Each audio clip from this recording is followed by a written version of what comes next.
হে আমার মা, চিলুকুটের মা, গভীর মনোযোগ, যেদিন আপনি মারা যাবেন রে মা, যুবক মারা যাওয়ার পরে সমাজের মধ্যে একটা এলান হবে, ইমুকের সন্তান ইমুকের মারা গেছে। সমাজের মানুষগুলো সকলে দৌড়িয়ে বাড়িতে চলে আসবে। এক শ্রেণীর যুবকেরা দৌড়িয়ে যাবে বাজারের মধ্যে কাফনের কাপড় আনার জন্য। মুরব্বীরা পিছন থেকে ডেকে বলবে, যুবক শোনো রে, 3 টুকরা কাপড় আনবি, বেশি কিন্তু আনবি না। আল্লাহু আকবার বলেন। কারণ পুরুষের গায়ে 3 টুকরার বেশি কাপড় লাগানো যায় না। নারী মারা গেলে মুরব্বীরা বলবে, শোনো না, 5 টুকরা কাফনের কাপড় আনবা লালপুর বাজার থেকে, শরীফপুরের বাজার থেকে 3 টুকরা কাফনের কাপড় আনবি যুবক। কাফনের কাপড়ের কালারটা যেন সাদা হয়, পৃথিবীর কোনো কালারিং কাপড় দিয়ে লাশ হয় না। পৃথিবীতে আমরা কত দামি দামি জামা পরি বাবা, জামার সামনেও পকেট, ডানেও পকেট, পিছনেও পকেট, কত ব্র্যান্ডের জামা না পরি, কাপড় পরি। হে বন্ধু শোনো না, তোমার আলমারির ভিতরে ভরপুর আছে তোমার দামি দামি জামা, কেউ একটা তোমার দামি জামা সাথে দিবে না। সেলাইবিহীন পকেট ছাড়া 3 টুকরা কাফন দিয়া তোমাকে প্যাকেট কইরা, বড়ই পাতার গরম জল দিয়া তোমাকে গোসল করাইয়া, মসজিদের 4 পেয়ালার পালকিটা কাঁধে কইরা তোমার লাশটাকে উঠাই কবরের পাশে নিয়া মানুষগুলা জানাজার নামাজ পড়া জীবনের মতো 3.5 হাত মাটির ভিতরে ফালাই দিয়া, যখন আপনজনেরা বাড়ির মধ্যে চলে আসবে, কবর ডাকে, আনা বাইতুত তুরাব, শুন না, আমি হলাম একটা মাটির ঘর। দুনিয়াতে তুই কত সুন্দর বিছানার মধ্যে ছিলি, কত দামি বিল্ডিং এর মধ্যে ছিলি, এয়ার কন্ডিশন, এত সুন্দর ব্যবস্থা। আনা বাইতুত তুরাব, কবর বলে, শুন, আমি হলাম একটা মাটির ঘর রে। আমার সামনের দেয়ালটাও মাটি, আমার বামের দেয়ালটাও মাটি, আমার পিছনের দেয়ালটাও মাটি, আমার নিচের দেয়ালটাও মাটি। আনা বাইতুদ দুধ, শুন রে, আমি হলাম একটা নির্জনতার ঘর। আনা বাইতুল ওয়াহদাতি, আমি হলাম নির্জনতার ঘর। আমার ভিতরে সাথী নাই, বাতি নাই, বন্ধু নাই, মা নাই, নাই নাই কেউ নাই। আনা বাইতুদ দুধ, আমি হলাম পোকামাকড়ের ঘর। হে যুবক শুনো না, এতদিন আমার পিঠে ছিলে, আমি ব্যবহার দেখাতে পারি নাই। আজকে তোমার আপনজনেরা দুনিয়ার সম্পর্কটা ছিন্ন করে, মাও লাশটাকে রাখতে চায় না, বাবাও তার সন্তানের লাশটা রাখতে চায় না, প্রিয়তমা বিবির লাশটাও স্বামী রাখতে চায় না, স্বামীর লাশটা বিবি রাখতে চায় না। অথচ লাশটা মারা যাওয়ার পরে 6 ঘন্টা পরে যখন পেট ফুলের নাক দিয়ে দুর্গন্ধ বের হয়, সমাজের বাবা সবাইকে ডাকে, শোনো না, লাশটাকে তো আর ঘরে রাখা যায় না, দুর্গন্ধ বের হচ্ছে, নেও নেও তাড়াতাড়ি আমার ঘর থেকে বের করো। মা মা মা, যেই মা রক্ত খাইয়ে আমাকে লালন পালন করল, সন্তান মারা যাওয়ার 5-6 ঘন্টা পরে আমরা যখন মারা যায়, সমাজের মানুষ দৌড়িয়ে আমাদের জানাজার নামাজে আসে। কি বলেন, আসি কি আসে না? আর একটু জুড়ে বলেন, আসি কি আসে না? আমার আর আপনার জানাজার নামাজে লাশকে সামনে রেখে সকলে দোয়া করে, আল্লাহুম্মা গফির লি হাইয়িনা ওয়া মাইয়িতিনা ওয়া সগীরিনা ওয়া কাবীরিনা, এইভাবে দোয়া করে, আল্লাহ তুমি আমাকেও মাফ করো, মৃত মানুষটাকেও মাফ করো। আমার নবীজির ইন্তেকাল হয়েছে, আমার নবীজির কি হয়েছে? ইন্তেকাল হয়েছে। 63 বছর বয়সে মৃত্যুবরণ করেছেন, স্থান পরিবর্তন করেছেন। নবীজিরও জানাজা হয়েছে, কিন্তু আমার রাসূলের জানাজা ইমামতিতে হয় নাই। সুবহানাল্লাহ বলেন, আরেকটু জোরে বলেন আল্লাহু আকবার। পৃথিবীর সমস্ত মানুষের জানাজার নামাজে ইমাম লাগে, রহমতের কান্ডারির নবীজির জানাজার নামাজে ইমাম লাগে না। আমার নবীজি ছোট্ট কামরাতে তিনার দেহ মুবারক ইয়ামেনের চাদর দিয়ে আম্মা জান আয়েশা ঢেকে দিলেন। আমার রাসূলের রওজা ভিতরে সাহাবায়ে কেরাম, সোমবারে আমার রাসূল ইন্তেকাল করেছেন, মঙ্গলবারে গোসল করিয়েছেন, ইয়ামিনী 3 টুকরা কাপড় আমার রাসূলকে পরিধান করে ইয়ামিনী চাদর দিয়ে রাসূলের দেহ মুবারকটা ঢেকে দিলেন। বর্তমানে যে রওজা আছে, রওজাটাই ছিল আম্মা জান আয়েশার কামরা। প্রথমে মুহাজির 10 জন, তারপরে আনসার 10 জন, তারপরে নারী, তারপরে পুরুষ, তারপরে ছোট ছোট বাচ্চারা 10-12 জন করে আসতেন। নবীর লাশটাকে সামনে রেখে তারা গুনগুন করে আমার নবীর উপরে মাগফিরাতের দোয়া করতেন না। মাগফিরাতের দোয়া তো তাদের জন্যই করা হয় যারা গুনাহগার। আমার নবী যেহেতু নিষ্পাপ আর মাসুম, আমার নবীর জন্য মাগফিরাতের দোয়া লাগে না। সাহাবায়ে কেরাম আমার নবীর লাশকে সামনে রেখে নিজেদের গুনাহ মাফের জন্য আল্লাহর দরবারে দোয়া করতেন, আর রহমতের নবীর উপরে গুনগুন করে দুরূদ পড়তেন। সুবহানাল্লাহ বলেন। মনে রাখবেন, মদিনা থেকে অনেক দূরে ছিল আবু বকর সিদ্দিক। আমার রাসূলের ইন্তেকালের খবর শোনার পরে দৌড়ে আসলো, আইসা কামরাতে ডুইকে আমার নবীজির মুখের উপর থেকে চাদরটা সরাইয়া আমার নবীর পেশানির উপরে একটা চুমু দিলেন। সুবহানাল্লাহ বলেন না? এখান থেকে একটা মাসআলা বোঝা যায়, ফুকাহে কেরাম একটা মাসআলা এখান থেকে বের করেছেন। যদি কারো পীর, কারো মুর্শিদ, কারো উস্তাদ, কারো মা, কারো বাবা, কারো প্রিয়জন যদি মারা যায়, আপনি দূর থেকে এসে যদি তার কপালে একটা চুমা দেন, তাহলে এটা জায়েজ। সুবহানাল্লাহ বলেন। আরেকটু জোরে বলেন আল্লাহু আকবার। কারণ সাইয়্যিদানা আবু বকর সিদ্দিক আমার রাসূলের কপালের মধ্যে চুমু দিয়েছিলেন মদিনার বাহির থেকে এসে। তাই বলে কেহ নিজের বিবি মারা গেলে কপালে চুমু দেওয়া যাবে না? বলেন, বিবি মারা গেলে চুমু দেওয়া যাবে? কেন দেওয়া যাবে না? মাসআলা বুঝবেন। স্ত্রী মারা যাওয়ার পরে স্বামীর কোনো ইদ্যত নাই। স্বামীর কি নাই? ইদ্যত নাই। স্বামী ইচ্ছে করলে স্ত্রী মারা যাওয়ার সাথে সাথে আরেকটা বিবাহ করতে পারে। সেই জন্য স্ত্রীকে দেখা যাবে, ধরা যাবে না, ছাওয়া যাবে না। স্বামী স্ত্রী মারা যাওয়ার পরে স্ত্রীকে দেখতে পারবে, ধরা যাবে না, ছাওয়া যাবে না। সেই জন্য স্ত্রীর কপালে স্বামীরা চুমু খেতে পারে না। কিন্তু স্বামী মারা গেলে স্ত্রী ধরতেও পারবে, ছুঁইতেও পারবে এবং সে স্বামীকে দেখতেও পারবে। কেন? একজন স্বামী মারা যাওয়ার পরে নারীর ইদ্যত পালন করতে হয় 4 মাস 10 দিন। বলেন কয় মাস? আরেকটু জোরে বলেন, কয় মাস? 4 মাস 10 দিন স্বামীর ঘরে ইদ্যত পালন করতে হয়। স্বর্ণ গহনা পরা যায় না, লাল বেনারসি সারা পরা যায় না, খুশবু মাখা যায় না, আতর গোলাপ মাখা যায় না। সাধারণভাবে স্বামী মারা যাওয়ার পরে স্বামীর ঘরে 4 মাস 10 দিন ইদ্যত পালন করতে হয়। সেই জন্য স্বামী মারা যাওয়ার পরে স্ত্রী ধরতেও পারে, ছুঁইতেও পারে, স্বামীকে দেখতেও পারে, যেহেতু স্বামীর আয়ত্তে থাকে 4 মাস 10 দিন পর্যন্ত। আর পুরুষের জন্য যেহেতু ইদ্যত নাই, সেই জন্য পুরুষ বিবিকে দেখা যায় কিন্তু ধরা যায় না, ছোঁয়া যায় না, কপালে চুমু দিতে যায় না। এটা হলো একটা গুরুত্বপূর্ণ মাসালা। বলেন ঠিক না বেঠিক? আল্লাহ পাক আমাদেরকে বুঝার তৌফিক দান করে। সকলে বলেন আমিন। বলেন আমরা কার গোলাম? আরেকটু জোরে বলেন, কার গোলাম? আমাদের বানানেওয়ালা খালেক, ইজ্জতের মালিক, বেইজ্জতের মালিক, সুস্থতার মালিক, অসুস্থতার মালিক। পৃথিবীতে 27টি সাগর, মহাসাগর আছে। সবচাইতে প্রশস্ত যে সাগর সেটা হলো প্রশান্ত মহাসাগর, তার গভীরতা হলো 11 কিলোমিটার। দ্বিতীয় যে সাগর সেটা হলো আটলান্টিক মহাসাগর, তার গভীরতা হলো 9 কিলোমিটার। বাংলাদেশে একটা সাগর আছে বঙ্গোপসাগর, তার গভীরতা হলো 6.5 কিলোমিটার। প্রত্যেকটি সাগর মহাসাগরে সকাল সন্ধ্যা যার আঙুলের ইশারায় জোয়ার বাটা তৈরি হয়। সকালবেলা পূর্ব দিগন্তে যার কুদরতি আঙুলের ইশারায় সূর্য উদিত হয়, পশ্চিম দিগন্তে সন্ধ্যায় সূর্য অস্তমিত যায়। বলেন তিনি কে? আরেকটু জুড়ে বলেন। আমার সম্মানিত স্যার আসছে, স্যারকে একটু উপরে পাঠিয়ে দেন। বাটপাড়া মাদ্রাসার স্যার না? যে আমার শিক্ষক। আমি আজ থেকে 18 বছর আগে স্যারের কাছে পড়েছি। বলেন মারহাবা। আমার স্যার আসছে, সম্মানিত বাটপাড়া দারুস সালাম মাদ্রাসার স্যার, আমাদের ইংরেজি বিভাগের ছিলেন। 18-20 বছর আগে আমি স্যারের কাছে পড়েছি। স্যার একটু উপরে আসলে আমি খুশি হব। আল্লাহ পাক আমার শিক্ষকের হায়াতের মধ্যে বরকত দান করে। সকলে বলেন আমিন। আমরা উনাদেরই সন্তান, উনারা আমাদেরকে যতটুকু শিখিয়েছেন আমরা শিখেছি। আল্লাহ পাক হুজুরের হায়াতে রিজিকে বরকত দান করে। সকলে বলেন আমিন। সম্মানিত হাজিরিন, আমি আপনাদের সামনে সূরাতুল ফাতিহার 3 নম্বর আয়াতে কারিমা তেলাওয়াত করেছি। আল্লাহ বলছেন মালিক ইয়াউমিদ্দিন। কথাটা কার? আর একটু জোরে বলেন, কথাটা কার? আল্লাহ বলেন নবী, আমি আল্লাহ হলাম বিচার দিবসের মালিক। পৃথিবীতে মানুষগুলাকে আল্লাহ পাক পাঠিয়ে যৌবন দিলেন, দেখার ক্ষমতা দিলেন, ধরার ক্ষমতা দিলেন, বলার ক্ষমতা দিলেন, চলার ক্ষমতা দিলেন, স্বাধীনতা দিলেন। আল্লাহ বলেন ইচ্ছে করলে তুমি আমার কদমে সেজদা দিতে পারো, সেই স্বাধীনতার ক্ষমতা দিলাম। ইচ্ছে করলে তুমি আমাকে গালি দিতে পারো, সেই স্বাধীনতা ক্ষমতা দিলাম। ইচ্ছে করলে তুমি রোজা রাখতে পারো, সেই ক্ষমতা স্বাধীনতা দিলাম। ইচ্ছে করলে দরজা বন্ধ করে তুমি খাবার আর পানি পান করতে পারো, সেই ক্ষমতা স্বাধীনতা দিলাম। ইচ্ছে করলে তুমি তোমার যৌবনকে আল্লাহর রাস্তায় খরচ করতে পারো, সেই ক্ষমতা স্বাধীনতা দিলাম। আবার ইচ্ছে করলে জেনা, বেবিচার, চুরি, ডাকাতি, রাহাজানি করতে পারো, সেই ক্ষমতা স্বাধীনতা দিলাম। তবে দুনিয়াতে তোমার বিচার করব না।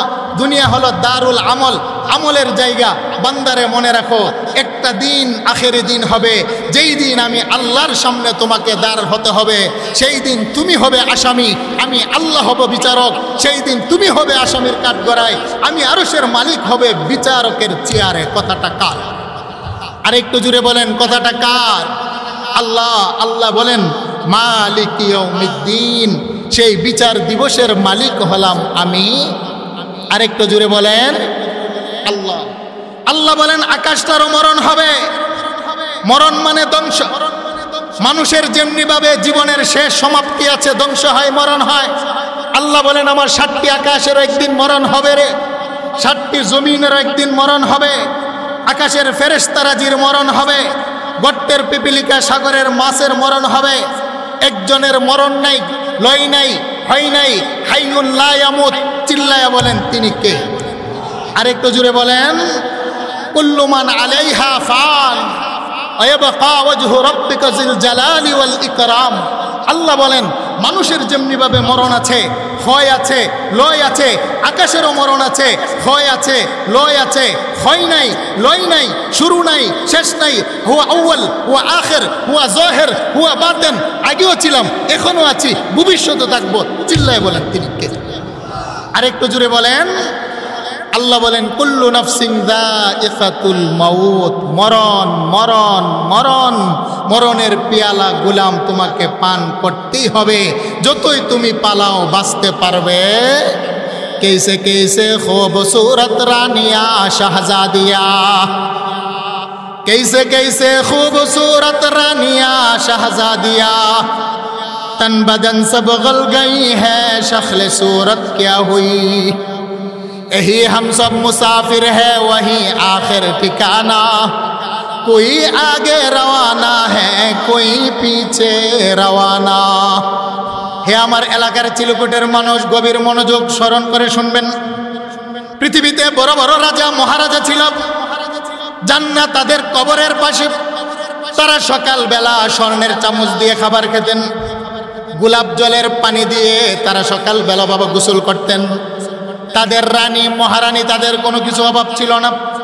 রেশমি কাপড় দিয়ে তারা নাকের ময়লা পরিষ্কার করতেন। कैसे कैसे खूबसूरत रानिया शहजादिया, तन बदन सब गल गई है, शक्ल सूरत क्या हुई। হে বাবা, তাদের কবরের পাশে যান না। তাদের কবরের পাশে গিয়ে দেখবেন কবরের কোনো অস্তিত্ব পাওয়া যায় না। যদি নিজে কুড়াল নিয়ে, কোদাল নিয়ে কবর খনন করেন, আপনি দেখবেন কবরের মাটি রাজা চিনে না, মহারাজা চিনে না, ধনী চিনে না, গরিব চিনে না। কবরের মাটি কে বাদশাহ, কে ধনী, কে সাদা, কে কালো, কে আলেম, কে ইমাম চিনে না। কবরের মাটি বলে আমি মানুষের কাফনের কাপড় খায়। কবরের মাটি বলে আমি মানুষের দেহের চামড়া খায়। কবরের মাটি বলে আমি মানুষের দেহের গোশত খায়। কবরের মাটি বলে আমি মানুষের দেহের হাড্ডি খায়। আমি কবর রাজা বাদশা কাউকে চিনি না। তবে যদি তোমার মারা যাওয়ার পরে তোমার লাশটাকে আমি কবরের পেটের ভিতরে দিয়ে আপনজনেরা যখন চলে যায়, আমি কবর অপেক্ষা করি আমার আরশের মালিক তোমার ব্যাপারে কি বলে। সুবহানাল্লাহ বলেন। একটা মানুষ যখন মারা যায়, কুল্লু নাফসিন যায়িকাতুল মাউত। আল্লাহ বলেন প্রত্যেকটা প্রাণীকেই মরণের পেয়ালা পান করতে হয়। নির্দিষ্ট হায়াত যেদিন শেষ হয়ে যাবে, যেদিন আমি মারা যাব, আপনি যেদিন মারা যাবেন, যুবক বন্ধু যেদিন তুমি মারা যাবে রে, হে আমার মা, চিলুকুটের মা, গভীর মনোযোগ, যেদিন আপনি মারা যাবেন রে মা। যুবক মারা যাওয়ার পরে সমাজের মধ্যে একটা এলান হবে, ইমুকের সন্তান ইমুকের মারা গেছে। সমাজের মানুষগুলো সকলে দৌড়িয়ে বাড়িতে চলে আসবে। এক শ্রেণীর যুবকেরা দৌড়িয়ে যাবে বাজারের মধ্যে কাফনের কাপড় আনার জন্য। মুরব্বীরা পিছন থেকে ডেকে বলবে, যুবক শোনো রে, 3 টুকরা কাপড় আনবি, বেশি কিন্তু আনবি না। আল্লাহু আকবার বলেন। কারণ পুরুষের গায়ে 3 টুকরার বেশি কাপড় লাগানো যায় না। নারী মারা গেলে মুরব্বীরা বলবে, শোনো না, 5 টুকরা কাফনের কাপড় আনবা লালপুর বাজার থেকে, শরীফপুরের বাজার থেকে 3 টুকরা কাফনের কাপড় আনবি যুবক। কাফনের কাপড়ের কালারটা যেন সাদা হয়, পৃথিবীর কোনো কালারিং কাপড় দিয়ে লাশ হয় না। পৃথিবীতে আমরা কত দামি দামি জামা পরি বাবা, জামার সামনেও পকেট, ডানেও পকেট, পিছনেও পকেট, কত ব্র্যান্ডের জামা না পরি, কাপড় পরি। হে বন্ধু শোনো না, তোমার আলমারির ভিতরে ভরপুর আছে তোমার দামি দামি জামা, কেউ একটা তোমার দামি জামা সাথে দিবে না। সেলাইবিহীন পকেট ছাড়া 3 টুকরা কাফন দিয়া তোমাকে প্যাকেট কইরা, বড়ই পাতার গরম জল দিয়া তোমাকে গোসল করাইয়া, মসজিদের 4 পেয়ালার পালকিটা কাঁধে কইরা তোমার লাশটাকে উঠাই কবরের পাশে নিয়া মানুষগুলা জানাজার নামাজ পড়া জীবনের মতো 3.5 হাত মাটির ভিতরে ফালাই দিয়া যখন আপনজনেরা বাড়ির মধ্যে চলে আসে, কবর ডাকে আনা বাইতুত তুরাব, শুন না আমি হলাম একটা মাটির ঘর। দুনিয়াতে তুই কত সুন্দর বিছানার মধ্যে ছিলি, কত দামি বিল্ডিং এর মধ্যে ছিলি, এয়ার কন্ডিশন, এত সুন্দর ব্যবস্থা। আনা বাইতুত তুরাব, কবর বলে শুন আমি হলাম একটা মাটির ঘর রে। আমার সামনের দেয়ালটাও মাটি, আমার বামের দেয়ালটাও মাটি, আমার পিছনের দেয়ালটাও মাটি, আমার নিচের দেয়ালটাও মাটি। আনা বাইতুদ দুধ, শুন রে আমি হলাম একটা নির্জনতার ঘর। আনা বাইতুল ওয়াহদাতি, আমি হলাম নির্জনতার ঘর। আমার ভিতরে সাথী নাই, বাতি নাই, বন্ধু নাই, মা নাই, নাই নাই কেউ নাই। আনা বাইতুদ দুধ, আমি হলাম পোকামাকড়ের ঘর। হে যুবক শুনো না, এতদিন আমার পিঠে ছিলে, আমি ব্যবহার দেখাতে পারি নাই। আজকে তোমার আপনজনেরা দুনিয়ার সম্পর্কটা ছিন্ন করে, মাও লাশটাকে রাখতে চায় না, বাবাও তার সন্তানের লাশটা রাখতে চায় না, প্রিয়তমা বিবির লাশটাও স্বামী রাখতে চায় না, স্বামীর লাশটা বিবি রাখতে চায় না। অথচ লাশটা মারা যাওয়ার পরে 6 ঘন্টা পরে যখন পেট ফুলের নাক দিয়ে দুর্গন্ধ বের হয়, সমাজের বাবা সবাইকে ডাকে শুনো না, লাশটাকে তো আর ঘরে রাখা যায় না, দুর্গন্ধ বের হচ্ছে, নেও নেও তাড়াতাড়ি আমার ঘর থেকে বের করো। মা মা মা, যেই মা রক্ত খাইয়ে আমাকে লালন পালন করল, সন্তান মারা যাওয়ার 5-6 ঘন্টা পরে যখন তার দেহ থেকে দুর্গন্ধ বের হয়, আমার মাই সমাজের মানুষগুলাকে ডাইকে আমাকে ঘর থেকে বের করে দেয়। আপনজনেরা কবরে চাপা দিয়ে যখন চলে আসে, কবর বলে আনা বাইতুত তুরাব, আমি হলাম মাটির ঘর। আনা বাইতুদ দুধ, আমি হলাম পোকামাকড়ের ঘর। আনা বাইতে হলাম নির্জনতার ঘর। গোলাম শুন রে, এতদিন তুই আমার পিঠে ছিলি, দেখাতে পারি নাই মায়া মমতা, এখন তুই পেটে আসলি, আমি অপেক্ষা করি আমার মালিক তোর ব্যাপারে কি বলে। শুনোস না, তোর যিনি মালিক, আমি কবরেরও তিনি মালিক। তোর যিনি খালেক, আমি কবরের তিনি খালেক। গোলাম শুন, নামাজের মাধ্যমে আমার মালিকের সাথে যদি তোর সম্পর্কটা ভালো হয়, আল্লাহু আকবার বলেন, নামাজের মাধ্যমে যদি আমার মালিকের সাথে তোর সম্পর্কটা ভালো হয়, রোজার মাধ্যমে আমার আরশের মালিকের সাথে যদি তোর সম্পর্কটা গভীর হয়, গুনগুন কইরা কামলাওয়ালার নামে দুরুদ পয়রা নবীর সাথে যদি তোর সম্পর্কটা ভালো হয়, নবীর রঙে রঙিন নবীর সুন্নতের ইত্তেবার মাধ্যমে নবীর সাথে যদি তোর সম্পর্কটা ভালো হয়, হে আমার চিলুকুটের মা শুনেন গভীর মনোযোগ। কবর বলে নারী মা, যদি পর্দার মাধ্যমে আমার মালিকের সাথে তোমার সম্পর্কটা ভালো হয়, যে সমস্ত নারীরা পর্দা মানে আমার আল্লাহর বিধান, যে সমস্ত নারীরা তার সতীত্ব হেফাজত করে আমার আল্লাহর বিধান, যেই সমস্ত মা বোনেরা তার মাতৃত্ব হেফাজত করে আল্লাহর বিধান, যেই সমস্ত নারীরা তার সতীত্ব নারীত্ব মাতৃত্ব হেফাজত করে আল্লাহর বিধান, কবর বলে শুনো না, আমি অপেক্ষা করি আমার মালিক তোমার কবরে কি বলে।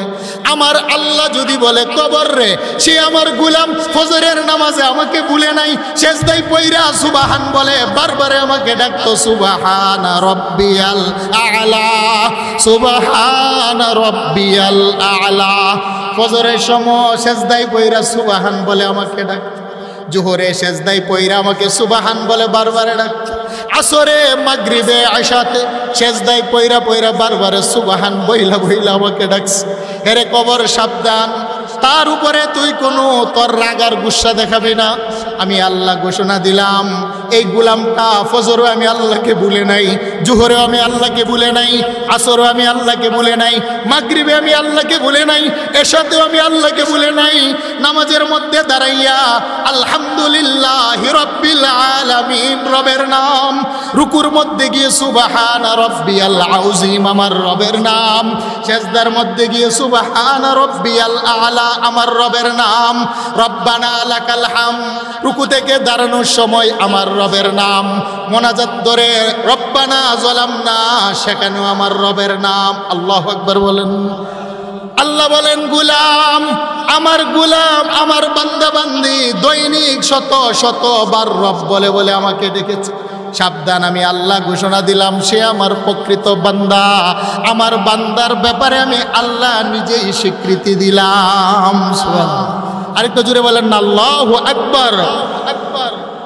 আতাহু মালাকানে আসওয়াদানে আজরাকান। আল্লাহর রাসূল বলেন লাশটাকে বসানোর জন্য কবরের মধ্যে দুইজন নূরের ফেরেশতা আছে নীল চক্ষুওয়ালা। ফায়ুজলিসানিহি, নারী হোক অথবা পুরুষ হোক, লাশটাকে ফেরেশতারা কবরের মধ্যে বসিয়ে প্রশ্ন করেন মান রব্বুক, বলো না রবকে, রবের সাথে তোমার সম্পর্ক আছে কিনা? যেই রবটা দৈনিক 5 ওয়াক্ত নামাজ পড়ে সে মুস্কি মুস্কি হাসে। সুবহানাল্লাহ।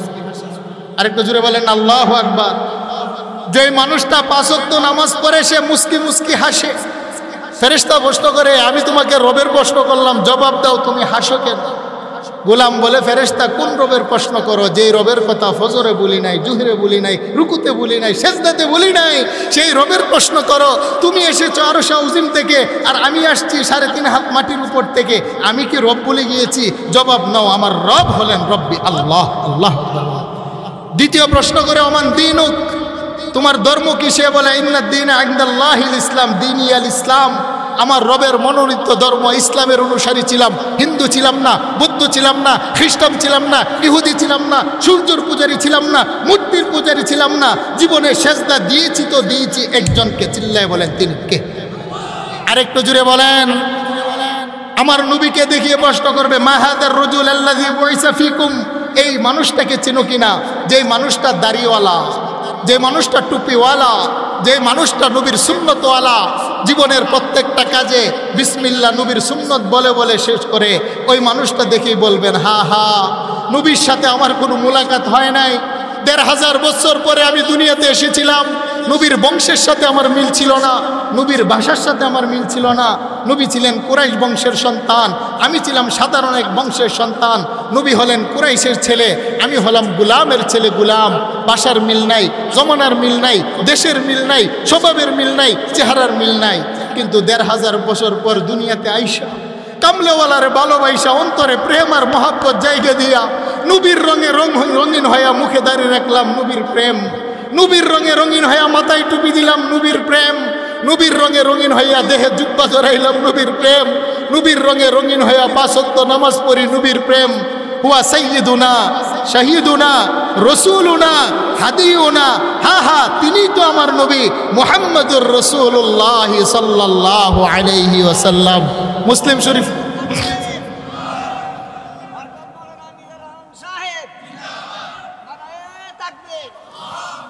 এবার আমার আল্লাহ আরশ আযীম থেকে একটা মুস্কি হাসি দিবেন। সুবহানাল্লাহ বলেন না? আরেকটু জোরে বলেন আল্লাহু আকবার। তিরমিজি শরীফের বর্ণনা, মিশকাত শরীফে আসছে, আল্লাহ পাক এবং ফেরেশতাদেরকে উদ্দেশ্য করে বলবেন ফায়ুনাদি মুনাদিন মিনাস সামা আন সাদাকা আবদি, হে ফেরেশতা তোমাদেরকে পাঠিয়েছিলাম 3টা প্রশ্ন করার জন্য, তোমরা 3টি প্রশ্ন করেছো, আমি আল্লাহ শুনেছি, তার পক্ষ হয়ে আমি আল্লাহ সত্যায়িত করলাম আমার বান্দা যা বলেছে সত্য বলেছে। সুবহানাল্লাহ বলেন। এবার আমার আল্লাহ ফেরেশতারে জিজ্ঞাসা করে, ফেরেশতা আমার বান্দার দেহের মধ্যে আপনজনের কি দিয়েছে? ফেরেশতা বলে আল্লাহ সেলাই ছাড়া 3 টুকরা কাপড় দিয়েছে। আল্লাহ বলেন হয় না, এতদিন ছিল সে দুনিয়ার মেহমান, আজকে থেকে সে হলো আমি আল্লাহর মেহমান। আমি হলাম মেজবান, সে হলো মেহমান। আর এই মেজবানের বাড়িতে মেহমান 3 টুকরা সাধারণ কাফনের কাপড় পরে থাকবে, আমার শানের সাথে যায় না। আমি আল্লাহ ঘোষণা দিলাম ফাআফরিশুহু মিনাল জান্নাহ ওয়া আলবিসুহু মিনাল জান্নাহ, আমার বান্দা মেহমানের দেহে জান্নাতের রেশমি কাপড় লাগিয়ে দাও। সুবহানাল্লাহ বলেন। ওয়া আফরিশুহু মিনাল জান্নাহ, আমার বান্দার মাঠ পৈঠের নিচে তুমি জান্নাতের গালিচা বিছিয়ে দাও। আফতাহু লাহু বাবান ইলাল জান্নাহ, আমার বান্দার কবরটাকে জান্নাতের সাথে সংযুক্ত করে দাও। সুবহানাল্লাহ বলেন। এটা হলো ঈমানওয়ালা, নবীওয়ালা, আশিকে রাসূল, নামাজি, পর্দাওয়ালি মানুষের অবস্থা। আল্লাহ বলেন মালিক ইয়াউমিদ্দিন, আমি বিচার দিবসের মালিক। প্রকান্তরে সমাজের যারা বেনামাজি, কথাটা কার? সমাজের যারা সুৎখোর, ঘুষখোর, জানাখোর, অত্যাচারকারী, বেপরদা নারী, যারা স্বামী মানে না, নামাজ মানে না, রোজা মানে না, শ্বশুর মানে না, পর্দা মানে না, আছে না নাই? আরেকটু জোরে বলেন, আছে না নাই? যারা মানুষের উপর জুলুম করে, অত্যাচার করে, সন্ত্রাসী করে, দেশের সম্পদ চুরি করে, যারা বাহিরে পাচার করে, বলেন ঠিক না বেটে? আল্লাহর নবী বলেন তাদের অবস্থা কেমন হবে? তাদেরকেও কবরের মধ্যে রাখা হবে। ফেরেশতারা প্রশ্ন করবে, তারা জবাব দিবে না, শুধু বলবে হা হা লা আদ্রি, আমি রব চিনি না, কারণ আমি তো ফজরের নামাজই পড়ি নাই, রব চিনি না, আমি দিন চিনি না, নবী চিনি না। আল্লাহ পাক আবার একটা ঘোষণা দিবেন, ফায়ুনাদি মুনাদিম মিনাস সামা আন কাযাবা। আল্লাহ বলেন ফেরেশতা সে আমার মিথ্যাবাদী, সে হলো নাফরমান। ফাফরিশুহু মিনান নার ওয়া আলবিসুহু মিনান নার ওয়াফতাহু লাহু বাবান ইনান নার। এই নাফরমানের কবরের ভিতরে জাহান্নামের পোশাক পরাও, জাহান্নামের গালিচা বিছাও, তার কবরটাকে জাহান্নামের সাথে সম্পৃক্ত করাও। আল্লাহ বলেন এইভাবে হাজার হাজার বৎসর তার কবরে জ্বলতে থাকবে। নবীজি বলেন আল কবরু রাউযাতুম মিন রিয়াজিল জান্নাহ আও হুফরাতুম মিন হুফারিন নার। মরণের পরেই এক শ্রেণীর উম্মতের জন্য কবর হবে জান্নাতের বাগান, আবার মরণের পরেই এক শ্রেণীর উম্মতের জন্য মাটির কবরটা হয়ে যাবে জাহান্নামের গর্ত। কথাটা কার? আরেকটু জুড়ে বলেন কার? হাজার হাজার বছর পর কবরে থাকবে মানুষটা। ইসরাফিল যখন দ্বিতীয়বার সিংহের মধ্যে ফুৎকার দিবেন, আল্লাহ বলেন বন্ধু হে, আমি 8 জন ফেরেশতার কাদের মধ্যে আমার সিংহাসনটা দিয়ে আমি আল্লাহ পৃথিবীতে অবতীর্ণ হব, আমি হব বাচ্চার বাচ্চা, আমি একটা আদালত কায়েম করব। আল্লাহর রাসূল বলেন মালিক ইয়াউমিদ্দিনের তাফসীর লিখতে গিয়ে হাফেজ ইবনে কাসির হাদিসকার উল্লেখ করলেন, মুসলিম শরীফের বর্ণনা, ইয়াকবিদুল্লাহুল আরদা ওয়া ইয়াতবিস সামাআ বিয়ামিনিহি। আমার আল্লাহ তিনার ডান হাতের মধ্যে 7টা আকাশকে রুটির মতো বটে নিবেন। ওয়ায়াতবিল আরদিনা বিশিমালিহি, আমার আল্লাহ 7টা জমিনকে তিনার বাম হাতের মধ্যে নিবেন। আমার আল্লাহ এবার একটা ঘোষণা দিবেন, আনাল মালিক, আমি হলাম বাদশার বাদশা। আইনা মুলুকুদ দুনিয়া, কোথায় দুনিয়ার রাজা, কোথায় দুনিয়ার মহারাজা। আইনাল জাব্বারুনা ওয়া আইনাল মুতাকাব্বিরুন, কোথায় দুনিয়ার প্রতাপশালীরা, কোথায় দুনিয়ার অহংকারীরা। মালিক ইয়াউমিদ্দিন, আজকের বিচার দিবসের বিচারক হলাম আমি। আমি আল্লাহর সামনে দাঁড়াও, আমি আল্লাহ আজকে তোমাদেরকে দেখতে চাই। একটু জোরে বলেন আল্লাহু আকবার। আল্লাহ বলেন বন্ধু মালিক ইয়াউমিদ্দিন, আমি আল্লাহ হব বিচার দিবসের মালিক। দুনিয়ার জালেম, অত্যাচারী, অহংকারী সকলকে আমার আল্লাহ ডাকবেন।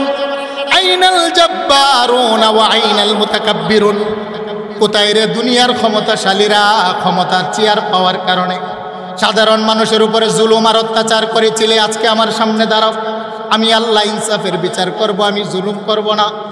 আল্লাহ বলবেন আইনাল মুতাকাব্বিরুন, দুনিয়ার মানুষকে আমি টাকা দিয়েছিলাম, টাকা পাওয়ার কারণে সমাজের গরিব মানুষের উপরে অহংকার করেছিলে। আমি তোমাকে বড় বংশের জন্ম দিয়েছিলাম, ছোট বংশের উপরে তুমি অহংকার করেছিলে। তোমাকে 4টা ছেলে দিয়েছিলাম, লাঠির পাওয়ারের কারণে দুর্বলের উপরে অহংকার করেছিলে। তোমাকে ডিগ্রি অর্জন করার মেধা দিয়েছিলাম, সমাজের আপন ভাই অশিক্ষিত, তার উপরে তুমি অহংকার করেছিলে। তুমি 5 তলার বাড়ির মালিক ছিলে, নিচতলার মানুষের উপরে অহংকার করেছিলে। তোমার চামড়াটা সুন্দর ছিল, কালো চামড়ার মানুষকে 5-এর চেয়ারে বসতে দাও নাই, অহংকার করেছিলে। আছে না নাই? আরেকটা জুড়ে বলেন আছে না নাই? 2-4 টাকার মালিশ হইলে আপন ভাই যদি গরিব হয় তারে এখন পাত্তা দেয় না। আছেনি? আছেনি? একটু বড় বংশ জন্ম হইলে ছোট বংশরে কথায় কথায় থাপ্পড় দেয়। আছে না নাই? জুড়ে বলেন। আল্লাহ ডাকবেন আইনাল জাব্বারুনা ওয়া আইনাল মুতাকাব্বিরুন, কোথায় দুনিয়ার অহংকারীরা, কোথায় দুনিয়ার প্রতাপশালীরা।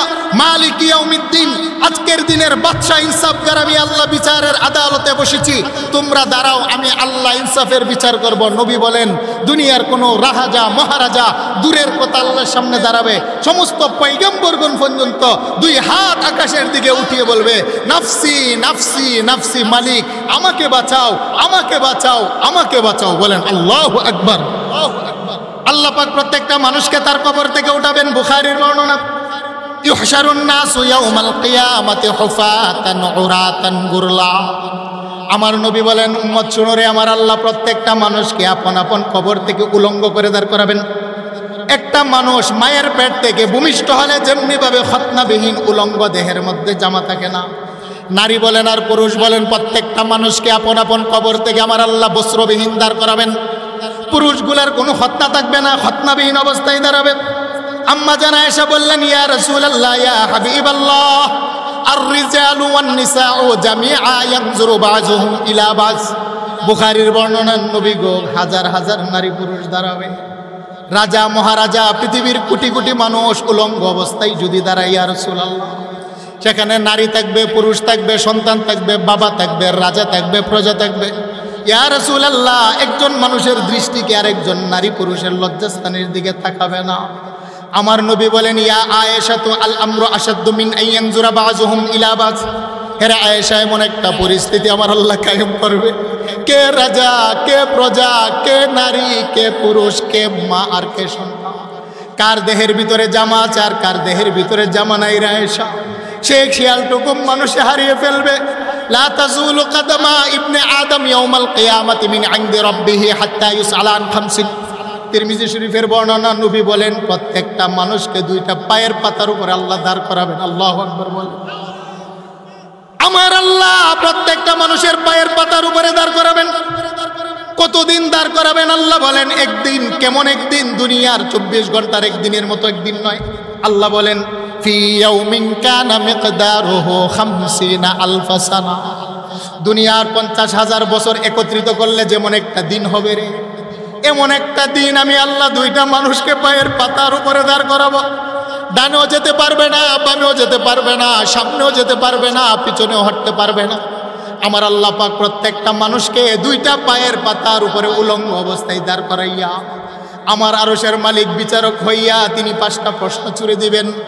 আল্লাহ বলবে ওয়ান উমরিহি ফি মা আফনা। বলো না তোমাকে 50 বছরের হায়াত দিয়েছিলাম, বান্দারে হায়াতরা কিভাবে কাটিয়েছো একটু হিসাব মিলাও। ওয়ান শাবাবিহি ফি মা আবলা। তোমার হায়াতের ভিতরে একটা যৌবনকাল ছিল 15 থেকে 33 বছর, কিভাবে কাটিয়েছো হিসাব মিলাও। সম্পদ কিভাবে উপার্জন করেছো বান্দা, হিসাব মিলাও। উপার্জিত সম্পদ কোন রাস্তায় খরচ করেছো, হিসাব মিলাও। ওয়াজ মাহফিল, নবী রাসূল, দাওয়াত ও তাবলীগে গিয়ে যা শিখেছো, কতটুকু আমল করেছো, হিসাব মিলাও। প্রশ্ন করবেন কে? আরেকটু জুড়ে বলেন কে? আল্লাহর রাসূল বলেন উম্মত শুনো, মানুষের পক্ষে হিসাব মিলানো সম্ভব হবে না। মানুষগুলা গামতে আরম্ভ করবে। হেরে উম্মত, এক শ্রেণীর মানুষ তার পাপের কারণে গামতে গামতে টাকনু সম পরিমাণ ঘাম হবে।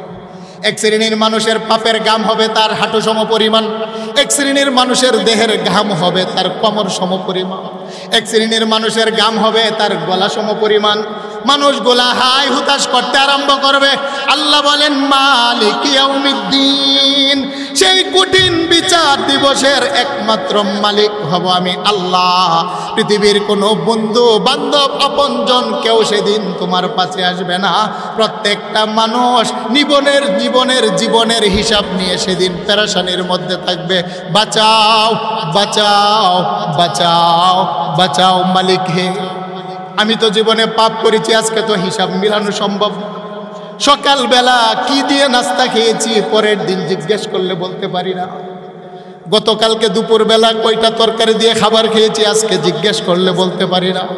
আমার মালিক বলবে গোলাম গোটা 50 বছরের হিসাব দিয়ে দেওয়া সম্ভব? আরেকটু জুড়ে বলেন সম্ভব? বলবে মালিক হিসাব তো মিলাতে পারি না। আল্লাহ বলবেন যতক্ষণ হিসাব না মিলাবে ততক্ষণ এক কদম নড়তে পারবে না। হে মালিক একটু সুযোগ দাও, আমার আম্মাকে দেখা যায় মায়ের কাছে যায় সাহায্য পায় কিনা। আল্লাহর কোরআন বলে, আল্লাহু আকবার বলেন, সন্তান দৌড়িয়ে নাফরমান মায়ের কাছে গিয়ে বলবে আম্মা জান, তুমি না নিজের জীবনের সুখগুলাকে বিসর্জন দিয়ে আমাকে লালন পালন করলা। তোমার পেটের ভিতরে গভীর রজনীতে আমি হাত দিয়ে নাড়া দিয়েছিলাম, পা দিয়ে লাথি দিয়েছিলাম। সেদিনও তুমি সহ্য আর বরদাস্ত করেছিলে রে মা। 2টা বছর প্রস্রাব পায়খানা পরিষ্কার করে বুকের রক্ত পানি করে দুধ পান করেছিল। আজকে তোমার সামনে আমি জাহান্নামে চলে যাচ্ছি, আম্মা জান তোমার কি মায়া হয় না? বাবাকে বলবে আব্বা জান, মানুষের জমিনে কামলা দিয়ে আমারে তুমি লালন পালন করছো, আজকে জাহান্নামে চলে যাচ্ছি, 70 গজ শিকল দিয়ে বাইদে আমাকে জাহান্নামে নিয়ে যা। হে বাবা তোমার কি মায়া হয় না? আল্লাহ বলেন বাবা সেদিন সন্তানের পরিচয় দিবে না রে, মা সেদিন সন্তান বলে পরিচয় দিবে না।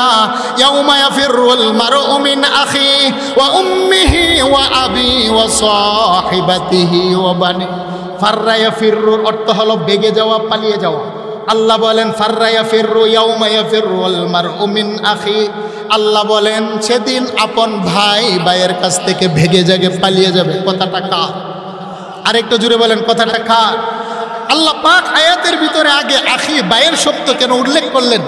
আল্লামা আলুসি আল বাগদাদি তাফসিরে রুহুল মানি, আল্লামা কাজী সানাউল্লাহ পানিপতি তাফসিরে মাজারির মধ্যে উল্লেখ করেছেন এবং তাফসিরাতে আহমদিয়া মোল্লা জিউন রহমতুল্লাহি আলাইহি উল্লেখ করেছেন আল্লাহ পাক আগে কেন ভাইয়ের কথা বলেছেন? কারণ ভাই বরদন রক্তের বাঁধন। আজকে ভাইয়ে ভাইয়ে যতই দ্বন্দ্ব হন, বড়াইল বাজারে যদি আমার আপন ভাইকে অন্য বংশের কেহ যদি একটা গালি দেয় বা আঘাত করে, আমার ভাইয়ের সাথে যতই দ্বন্দ্ব হয় দৌড়াই আমি এটার প্রতিশোধ আনার জন্য যাই। বলেন ঠিক না বে ঠিক? আল্লাহকে ভাইয়ের কথা বললেন, ভাই বরদন রক্তের বাঁধন। ভাই বিপদে পড়লে ভাইয়ের কাছে সর্বপ্রথম গিয়ে দাঁড়া। সেই জন্য আপন ভাইটা বড় মায়া লয়া ভাইয়ের কাছে গিয়ে বলবেন, ভাই আমার তুমি না বাবার মতো মায়া মোহাব্বত প্রেম ভালোবাসা দিয়ে আমাকে লালন পালন করেছ, আজকে মাও পালিয়ে যায় বাবাও পালিয়ে যায়, তুমি ভাইয়ের কাছে আসলা। আল্লাহ বলেন ইয়াউমা ইয়াফিরুল মারউ মিন আখি ওয়া উম্মিহি ওয়া আবি ওয়া সাহিবাতিহি ওয়া বানি। মা পালিয়ে যাবে, পরিচয় দিবে না। বাবা পালিয়ে যাবে, পরিচয় দিবে না। ভাই পালিয়ে যাবে, পরিচয় দিবে না। স্ত্রীর কাছে যাবে, স্ত্রী বলবে দুনিয়াতে আমার কোনো স্বামী ছিল না। এবার সে নিরাশ হয়ে বন্ধুর কাছে যাবে। লা ইয়াসআলু হামিমুন হামিমা ইউবাসসিরুনহুম। আল্লাহ বলেন বন্ধু সেদিন বন্ধুর পরিচয় দিবে না, যদিও চোখে চোখে পড়ে যাবে। বান্দাটা যখন নিরাশ হয়ে বলবে, মালিক হে, যাদেরকে আপন বানিয়েছিলাম আর তোমাকে পর বানিয়েছিলাম, দুনিয়ার মানুষগুলাকে আপন ভাইবা রাতের পরে রাত নাফরমানি করেছিলাম, আড্ডাখানায় বসে বসে সময় কাটিয়েছি, তোমাকে পর বানিয়েছি। নামাজ পড়ি নাই, রোজা রাখি নাই, পর্দা মানি নাই, তোমাকে বানিয়েছিলাম পর। সমাজের মানুষগুলাকে বানিয়েছিলাম আমি আপন। আজকে দেখলাম আপন মানুষগুলাই চলে গেল, মালিক তুমি ছাড়া তো কেউ না। আল্লাহর নবীর সাহাবী আনাস বলেন, ইয়া রাসূলুল্লাহ ইয়া হাবিবাল্লাহ, মা বাবা বন্ধু বান্ধব যেদিন আল্লাহর আদালতে কেউ পরিচয় দিবে না নবী গো, আজকে মুসিবতে পড়লে আপনার দরবারে আসলে মুসিবতের আপনি মুক্তি দিয়ে দেন, দোয়া করে। ইয়া রাসূলুল্লাহ ইয়া হাবিবাল্লাহ, হাসরের ময়দানে যদি কঠিন মুসিবতে পড়ে যায় আপনজন যিনি কথা বলবে না, নবী একটু জানতে মনে চায় আপনি কামলেওয়ালা মায়ের নবীরে কোথায় পাবো? আল্লাহু আকবার বলে। ইয়া রাসূলুল্লাহ ইয়া হাবিবাল্লাহ, আপনি তো কামলেওয়ালা নবী, মায়ার নবী, দয়ার নবী, গুনাহগার উম্মত রে। আমার নবী বলেন, আনাস রে তিনটা জায়গায় আমারে তালাশ করবে। ইয়া রাসূলুল্লাহ তিন জায়গায় কেন? আল্লাহর নবী বলেন, আকদাল ফুলসিরাত, তিরমিজির বর্ণনা, আনাস রে ফুলসিরাতের কিনারায় গিয়ে আমারে তালাশ করবি, রহমতের নবী গুনাহগার উম্মতকে তরানোর জন্য দাঁড়িয়ে থাকবো। ইয়া রাসূলুল্লাহ ফুলসিরাতের কিনারায় গিয়ে যদি আপনাকে না পাই কোথায় যাব? নবী বলেন, ইনদাল মিজান, মিজানের পাল্লায় কিনারায় আমাকে পাবি রে, আমি আমার উম্মতের আমলনামাগুলা নিজ হাতে দেখবো। বলেন সুবহানাল্লাহ। ইয়া রাসূলুল্লাহ মিজানের পাল্লার কাছে গিয়েও যদি না পাই কোথায় তালাশ করব? বলেন না।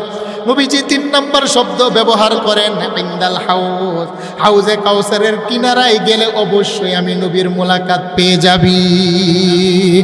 সাহাবী বলেন, ইয়া রাসূলুল্লাহ ইয়া হাবিবাল্লাহ 3 জায়গায় কেন গো নবী? আমার নবী বলেন, আমার গুনাহগার 3টা জায়গা হলো বড় ভয়াবহ, গুনাহের কারণে মিজানের কাল্লার কাছে ধরা পড়ে যাবে, হাউজে কাউসারের পানির কাছে সে ধরা পড়ে যাবে, এদার ফুলসিরাতের কিনারায় গিয়ে গুনার কারণে কেটে কেটে পড়ে যাবে। আমি নবী শাফাআতের ক্ষমতা নিয়ে 3 জায়গায় দৌড়াবো, কারণ আমার আল্লাহ ওয়াদা করেছেন যার হাত ধরে আমি নবী সুপারিশ করব, আমার আল্লাহ তাকেই জান্নাতের মেহমান বানিয়ে দেবেন। সেই জন্য আমি রহমতের নবী হাউজে কাউসারের পাশে দাঁড়াবো। আমার গুনাহগার উম্মত 50,000 বছর দাঁড়িয়ে থাকতে থাকতে থাকতে থাকতে পিপাসায় কলিজা ফেটে যাবে। আমার আল্লাহ আমাকে এমন একটা হাউজে কাউসার দিয়েছেন যে হাউজটা আদম নবীকেও দেয় নাই, যে হাউজের মালিক মুসা পয়গম্বরকেও বানায় নাই, যে হাউজের মালিক 1 লক্ষ নবী পয়গম্বরকে আল্লাহ দেয় নাই। শুনরে উম্মত, এমন হাউজের কাছে আমি নবী স্বর্ণের পেয়ালা নিয়ে দাঁড়িয়ে থাকবো। কেমন হাউজে কাউসারের পানি জানুনি? নবী বলেন, মা উহু আসাদ্দু বায়াদাম মিনাল লাবান, হাউজে কাউসারের পানিটা হলো দুধের চাইতে সাদা। সুবহানাল্লাহ বলেন। ওয়া আহলা মিনাল আসাল, হাউজের পানিটা হলো মধুর চাইতে মিষ্টি, অরিহুহু আতিয়াবু মিনাল মিস্ক, হাউজের পানির গ্রান হলো মশকাম্বরের চাইতে বড় খুশবুদার। ও আকওয়াবুহু কাআদাদু নুজুমিস সামা, আকাশের মধ্যে যেমন তারকা গণনা করে শেষ করা যায় না, আমার হাউজের চতুর্দিকে স্বর্ণ রূপার পাত্র থাকবে, গণনা করা শেষ করা যাবে না। আবু বকর উমর আমার হাতে হাউজ থেকে পানি উঠিয়ে দিবে, আমি রহমতের নবীর হাতে আমার যেই গুনাহগার একটু পানি পান করবে, শুনরে মান শারিবা মিনহু শারবা, আমার হাতে যেই মানুষটা একটু পানি পান করবে, লাম ইয়াজমা বাদাহা আবাদা, আর কোনোদিন আমার উম্মতের পিপাসা লাগবে না। সেই নবীর হাতে হাউজে কাউসারের পানি চাই কি চায় না? দুই হাত উঠিয়ে বলেন চাই কি চায় না? বলেন নারে তাকবীর, তাকবীর। আল কোরআনের আলো, আলো, আল হাদিসের আলো, আলো, নারে তাকবীর, তাকবীর। হাত নামান। হাদিসের মধ্যে আসছে, সাহাবায়ে কেরাম এবার প্রশ্ন করলেন, ইয়া রাসূলুল্লাহ আতারিফুনা ইয়াউমা ইযিন, নবীজি জানতে মনে চায় আদম নবীর উম্মত, মুসা নবীর উম্মত, ঈসা নবীর উম্মত, সোয়া 1 লক্ষ নবীর উম্মত উপস্থিত থাকবে, আমরাও উপস্থিত থাকব। কিয়ামত পর্যন্ত আপনার উম্মত আসবে যাদের সাথে আপনার মোলাকাত হয় নাই, আপনি চিনবেন কিভাবে এরা যে আপনার উম্মত? চিনলেই তো আপনি পানি পান করাবেন। প্রশ্ন আসে না নাই? প্রশ্নটা বুঝছেন নি আপনারা? নবীজি কোটি কোটি মানুষ আপনি চিনবেন কিভাবে? নবীজি বলছেন ক্বালা নাআম, হ্যাঁ আমি চিনতে পারবো। সুবহানাল্লাহ বলেন না? ইয়া রাসূলুল্লাহ আপনি কিভাবে চিনবেন আমি মুসা নবীর উম্মত না ঈসা নবীর উম্মত? আমার বাড়ি বাংলাদেশ, কথার কথা, আপনার বাড়ি মক্কা, আফ্রিকার জঙ্গলের একজন মুসলমান, আপনি চিনবেন কিভাবে? দেখেন তো নাই। নবী বলছেন আমার উম্মতের একটা আলামত আছে, যেই আলামত সোয়া 1 লক্ষ নবী রাসূলের উম্মতের থাকবে না, আমি আলামত দেখে দেখে চিনে ফেলবো, এটাই হলো আমি মুহাম্মদের উম্মত। সুবহানাল্লাহ বলেন। ইয়া রাসূলুল্লাহ জানতে মনে চাই কি এমন আলামত? আল্লাহ রাসূল বলেন তরিদুনা আলাইয়া গুররাম মুহাজ্জালিনা মিন আসারিল ওযু, আমার উম্মত সকাল বেলা নামাজ পড়ার আগে উযু বানায়। সুবহানাল্লাহ বলেন। নামাজের আগে উযু লাগে কি লাগে না? আরেকটু জোরে বলেন, লাগে কি লাগে না? 4 ফরজে উযু বানায়।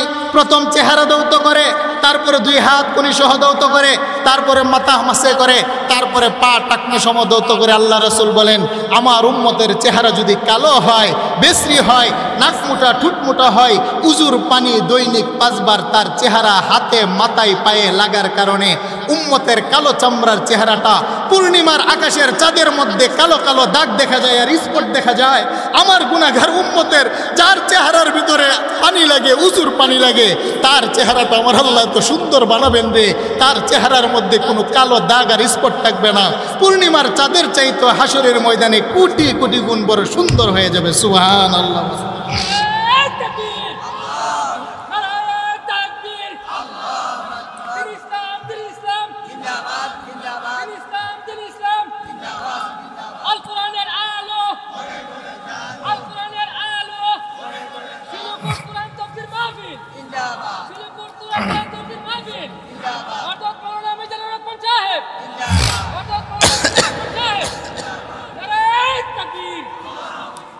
সম্মানিত হাজিরিন, নবীজি বলছেন তরিদুনা আলাইয়া গুররাম মুহাজ্জালিনা মিন আসারিল ওযু, আমার উম্মতের নারী পুরুষের উজুর পানি যে জায়গাটায় লাগে দৈনিক 5 বার, তার চেহারাটা পূর্ণিমার চাঁদের চাইতে সুন্দর হবে।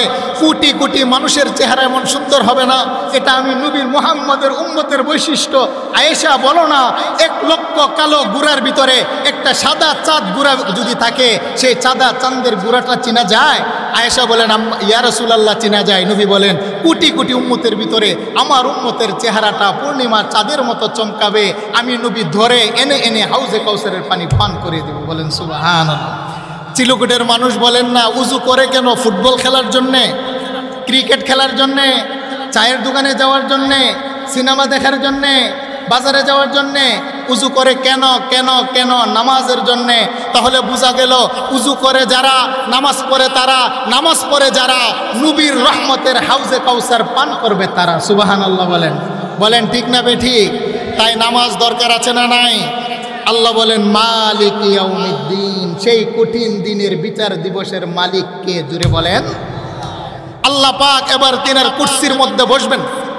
আল্লাহর আদালতের ভিতরে বসে সমস্ত মানুষগুলাকে আল্লাহ পাক আসামির কাঠগড়ায় দাঁড় করিয়ে 3 শ্রেণীর মানুষকে আল্লাহ বলবেন, আমি হলাম বিচারক জজ, তোমাদেরকে উকালতের অনুমতি দিলাম, তোমরা গুনাহগারের পক্ষে কথা বলতে পারবে। আল্লাহর নবী বলেন, ইয়াশফাউ ইয়াউমাল কিয়ামাতি সালাস, আল আম্বিয়া সুম্মাল উলামা সুম্মা শুহাদা।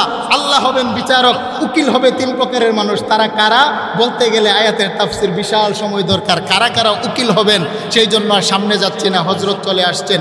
আল্লাহ পাক আমাদের সকলকে কোনো একদিন সময় হইলে আলোচনা করব। তাফসীর হলো অনেক গভীর জিনিস, সেই জন্য সম্মানিত হাজিরিন, আমি আপনাদের চিলুপুর তো আসি প্রত্যেক বছর ইনশাল্লাহ। আপনারা হয়তো অনেকে জানেন, এবছর আসার চিন্তা আছে, আল্লাহ যদি তৌফিক দান করে। দোয়া করবেন। আমার বাড়ি শরীফপুর, হাজী আব্দুল ওয়াহাব সাহেব আমার আব্বা, আমি আপনাদেরই সন্তান। শরীফপুর সাবেক চেয়ারম্যান আবু জাহের চেয়ারম্যান আমার মামা, বারিক মেম্বার আমার কিন্তু আত্মীয় আছে এখানে, শরীফপুরের বারিক মেম্বার সাহেব আমার আপন চাচা। আল্লাহ পাক আমাদেরকে তৌফিক, আমি দোয়ার জন্য আসছি, আল্লাহ কবুল ও মঞ্জুর করে সকলে বলেন আমিন।